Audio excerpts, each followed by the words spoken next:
ಮೊನ್ನೆ ದಿನ ಆರೋಗ್ಯದ ಸ್ವಲ್ಪ ಸಮಸ್ಯೆಯಿಂದ ಮಣಿಪಾಲ್ ಆಸ್ಪತ್ರೆಗೆ ಅಡ್ಮಿಟ್ ಮಾಡಿ ಡಾಕ್ಟರ್ಗಳು ಉತ್ತಮವಾದ ರೀತಿಯ ಚಿಕಿತ್ಸೆ ನೀಡ್ತಾ ಇದ್ದಾರೆ.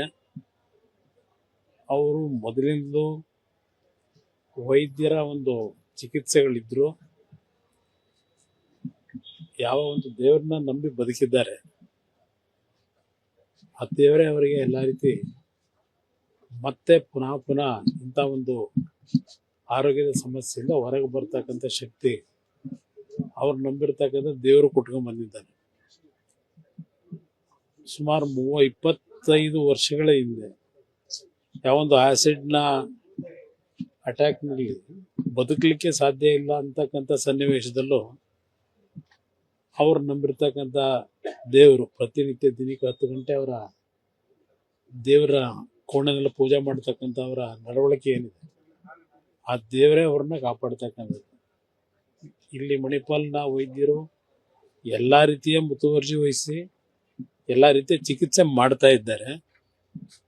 ಆದರೆ ಅಂತಿಮವಾಗಿ ಆ ಚಿಕಿತ್ಸೆಗಳನ್ನು ಮೇಲ್ಪಟ್ಟು ಅವ್ರು ನಂಬಿರ್ತಕ್ಕಂಥ ನಮ್ಮ ತಾಯಿಯವರು, ಆ ಒಂದು ರಾಜರಾಜೇಶ್ವರಿ ತಾಯಿ ಏನಿದ್ದಾಳೆ, ಮೊದಲಿಂದಲೂ ಕಾಪಾಡಿರ್ತಕ್ಕಂಥದ್ದು ಆ ತಾಯಿ. ಅದರಿಂದ ಆ ದೇವರ ನಂಬಿಕೆ ಅವರೇನು ಇಟ್ಕೊಂಡಿದ್ದಾರೆ, ನಮ್ಮ ತಂದೆಯವರು ನಂಬಿಕೆ ಇಟ್ಕೊಂಡಿದ್ದಾರೆ. ಯಾವುದೇ ಸಮಸ್ಯೆಗಳಿಲ್ಲದೆ ಮತ್ತೆ ಪುನಃ ಅವರು ಉತ್ತಮವಾದ ರೀತಿಯಲ್ಲಿ ಮನೆಗೆ ಬರ್ತಾರೆ ಅಂತಕ್ಕಂಥ ನಂಬಿಕೆ ಇದೆ. ಮೊನ್ನೆ ದಿನ ಆರೋಗ್ಯದ ಸ್ವಲ್ಪ ಸಮಸ್ಯೆಯಿಂದ ಮಣಿಪಾಲ್ ಆಸ್ಪತ್ರೆಗೆ ಅಡ್ಮಿಟ್ ಮಾಡಿ ಡಾಕ್ಟರ್ಗಳು ಉತ್ತಮವಾದ ರೀತಿಯ ಚಿಕಿತ್ಸೆ ನೀಡ್ತಾ ಇದ್ದಾರೆ.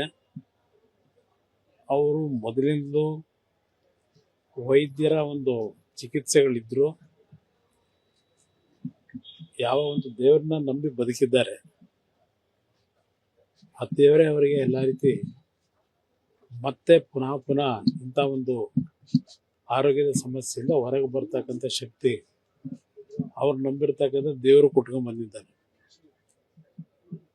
ಸುಮಾರು 25 ವರ್ಷಗಳ ಹಿಂದೆ ಯಾವೊಂದು ಆಸಿಡ್ನ ಅಟ್ಯಾಕ್ನಲ್ಲಿ ಬದುಕಲಿಕ್ಕೆ ಸಾಧ್ಯ ಇಲ್ಲ ಅಂತಕ್ಕಂಥ ಸನ್ನಿವೇಶದಲ್ಲೂ ಅವ್ರು ನಂಬಿರ್ತಕ್ಕಂಥ ದೇವರು ಪ್ರತಿನಿತ್ಯ ದಿನಕ್ಕೆ 10 ಗಂಟೆ ಅವರ ದೇವರ ಕೋಣೆನೆಲ್ಲ ಪೂಜೆ ಮಾಡ್ತಕ್ಕಂಥ ಅವರ ನಡವಳಿಕೆ ಏನಿದೆ, ಆ ದೇವರೇ ಅವ್ರನ್ನ ಕಾಪಾಡ್ತಕ್ಕಂಥದ್ದು.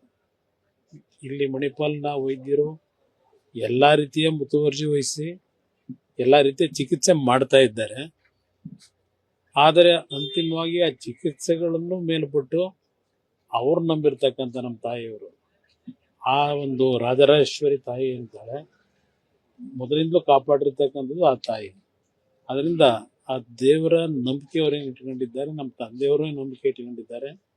ಯಾವುದೇ ಸಮಸ್ಯೆಗಳಿಲ್ಲದೆ ಮತ್ತೆ ಪುನಃ ಅವರು ಉತ್ತಮವಾದ ರೀತಿಯಲ್ಲಿ ಮನೆಗೆ ಬರ್ತಾರೆ ಅಂತಕ್ಕಂಥ ನಂಬಿಕೆ.